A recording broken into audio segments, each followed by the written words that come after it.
লক্ষ্মী ছানারা, আজ আরও একটি নতুন গল্প নিয়ে এসে গেছি। পুরাকালে চন্দ্রহৃদয় নগরের রাজা ছিলেন রণদীন নামে এক রাজা। তিনি খুব প্রতাপশালী ছিলেন, ছিলেন প্রজারঞ্জকও। প্রজাদের সুখ আর সুবিধার দিকে লক্ষ্য রাখতেন। এক সময়ে তার রাজ্যে খুব চোরের উপদ্রব হলো। প্রতি রাতে নগরের অনেক গৃহস্থের বাড়িতে চুরি হতে লাগলো। রাজা প্রহরীর সংখ্যা বাড়িয়ে দিলেন। প্রহরীরা যথাসাধ্য চেষ্টা করেও চুরি নিবারণ করতে পারল না। প্রতি রাতে বরঞ্চ আরও চুরি বেড়ে গেল। রাজা রণধীর ভাবলেন, এখন কি করা যায়? তার রাজ্যে প্রজারা এমন হেনস্থা হবে তা সহ্য করা যায় না। তাই তিনি মনস্থ করলেন, স্বয়ং রাতে তিনি নিজেই পাহারা দেবেন। একদিন রাজা মাঝরাতে ছদ্মবেশে বেরিয়ে পড়লেন। তার লক্ষ্য পড়ল একজন অপরিচিত লোক। তিনি এগিয়ে তার পরিচয় জানতে চাইলেন। লোকটি বলল, এত রাত্রে অন্য কে আর হবে? আমি চোর, চুরি করতে বের হয়েছি। তা তুমি কে? রাজা বললেন, আমিও চোর। লোকটি বলল, তবে চলো একসঙ্গে দুজনে চুরি করতে যায়। রাজাও সম্মত হলেন।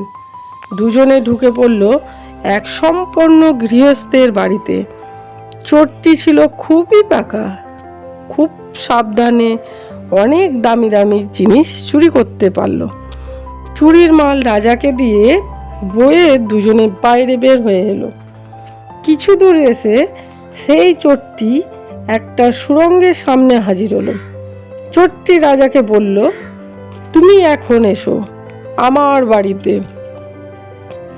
এই সুড়ঙ্গ পথ ধরেই সেখানে যেতে হবে। ওখানে পৌঁছে তোমার প্রাপ্য ভাগ তোমায় বুঝিয়ে দেবো। রাজাকে নিয়ে চোর তার পাতালপুরীর বাড়িতে প্রবেশ করলো। সে এক এলাহি ব্যাপার।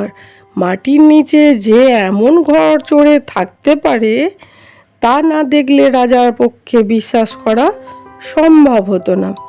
তিনি অবাক হলেন।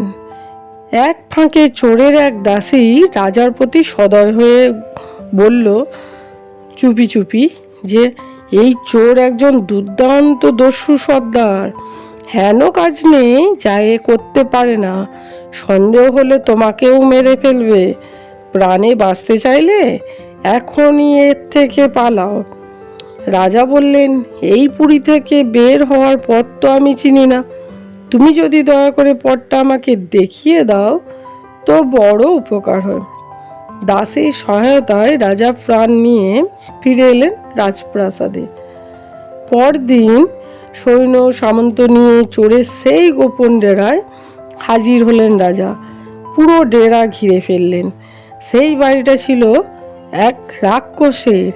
চোরটি ছিল তার আশ্রয়ে।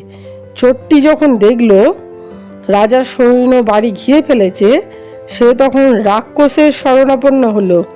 বলল, এখন তুমি রক্ষা করো।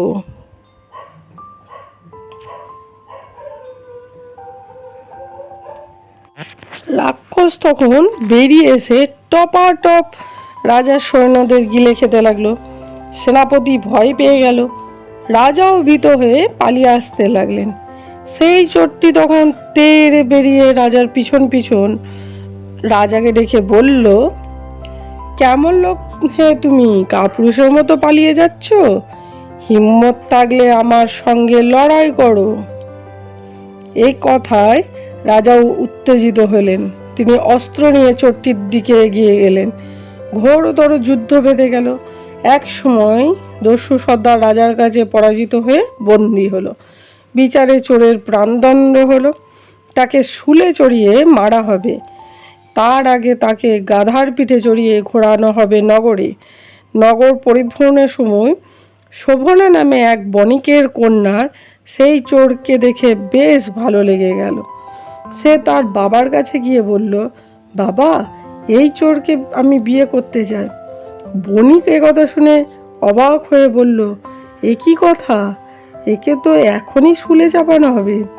সে কথা কি তুই জানিস না? শোভনা বলল, ওর সঙ্গে আমার বিয়ে না দিলে আমি আত্মঘাতী হব।